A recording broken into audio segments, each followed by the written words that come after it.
உங்களுக்கு நிம்மதி உண்டாகுவதாக. தேவனுடைய இரக்கங்கள் அதிகமாவதாக.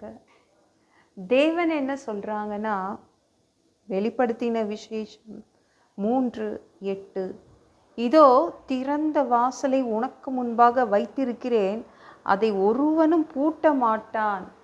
உங்களுக்காக சில முக்கியமான நல்ல கதவுகளை திறந்து வச்சிருக்காரு. அரண்மனை கதவுகள் எல்லாம் உங்களுக்காக திறக்கப்பட்டிருக்குது.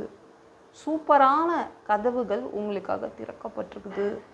நிறைய பேர் இன்னைக்கு அழுதுட்டு இருக்கீங்களே, ஏன் இந்த கதவு மூடிச்சு தேவனே, ஏன் இந்த கதவுகளை மூடினீங்க அப்படின்னு அழுறீங்க, கவலைப்படுறீங்க. ஏன் உங்களுக்காக அந்த கதவுகள் மூடப்பட்டதுன்னு உங்களுக்கு புரியுதா? உங்களுக்காக அரண்மனை கதவுகள் எல்லாம் திறந்து வச்சிருக்காரு.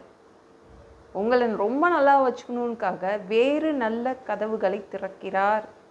அது உங்கள் முன்னாடி திறந்தே தான் இருக்கும். யாரும் பூட்டு எடுத்துகிட்டு வந்து பூட்ட முடியாதுங்க. ஏங்க எங்கே போனாலும் என்ன துரத்தி விட்றாங்கங்க. எங்கே போனாலும் நான் தான் துரத்தப்படுகிறேன், நான் தான் வெளியே நிற்கிறேன். இல்லைங்க, அதாவது அவர் வந்து சாவி எடுத்து திறந்துட்டார். யாராலையும் பூட்டு போட முடியாது. உங்களுக்காக இந்த கதவு திறந்து தான் இருக்குது. அதனால் கவலைப்படாதீங்க. நீங்கள் இந்த வாசல் வழியாக போவீங்க. இனி வந்து எந்த தடையும் இருக்காதுங்க. எங்கெல்லாம் வெளியே நின்றுட்டு இருந்தீங்களோ அந்த இடத்துக்குள்ளே போகிறீங்க. எங்கெல்லாம் நுழைய முடியலன்னு நினச்சிங்களோ அந்த இடத்துக்குள்ளே நுழைவீங்க.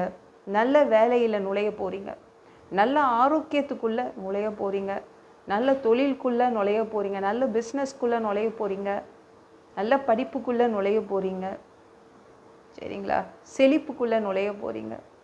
தேவன் உங்களுக்காக சூப்பரான கதவுகளை திறந்து வச்சிருக்கிறார். அரண்மனை கதவுகளெல்லாம் திறந்து வச்சிருக்காரு. கவலைப்படாதீங்க. அவர் ஒரு கதவு திறந்துட்டா அதை யாராலையும் பூட்ட முடியாது. ஒருத்தருக்கு 38 வருஷமாக கதவு திறக்கவே படலைங்க. அவரும் அந்த வாசனால உட்காந்துட்டே இருந்தார். அவரும் பிடிவாதமாக அங்கேயே உட்காந்துட்டார். பெதஸ்தா குளத்தோடைய அந்த கதவு திறக்கவே படல. அவர் ஒரே ஒரு தடவை அந்த குளத்தில் மூழ்கி எழுந்திருந்தா அவர் சரியாக இருப்பார்.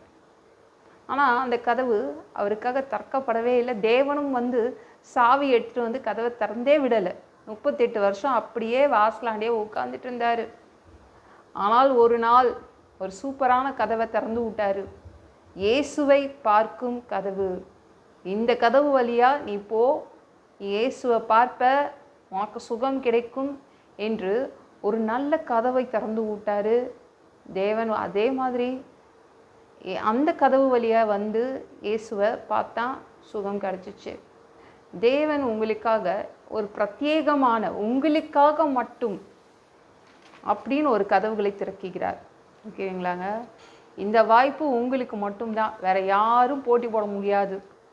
என்னங்க போட்டி போட்டு மற்றவங்களெல்லாம் போட்டி போடுற அளவுக்கு இப்போ திறமை இல்லைன்றீங்களே? இல்லை, பிரத்யேகமான கதவுகள் திறக்கப்படுது. நீங்கள் மட்டும்தான் உள்ளே போவீங்க. தேவன் திறந்து வச்சிட்டாருல, அப்புறம் என்ன?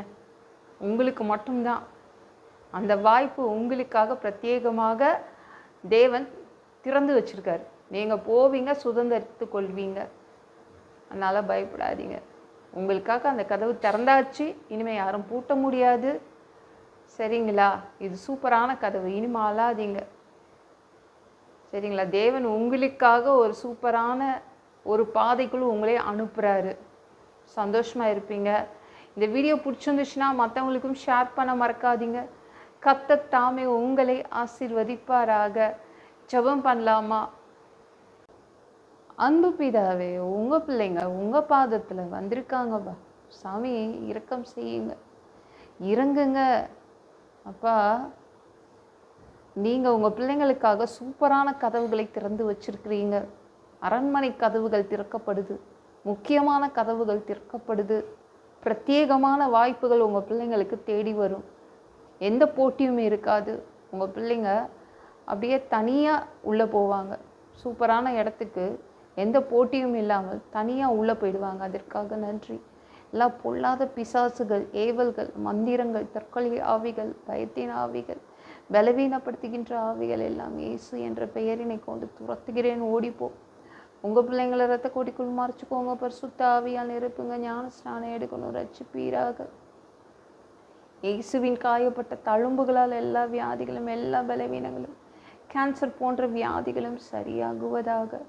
மரணப்படுக்கைகள் சரியாகுவதாக. பரம்பரை வியாதிகள் சரியாகுவதாக.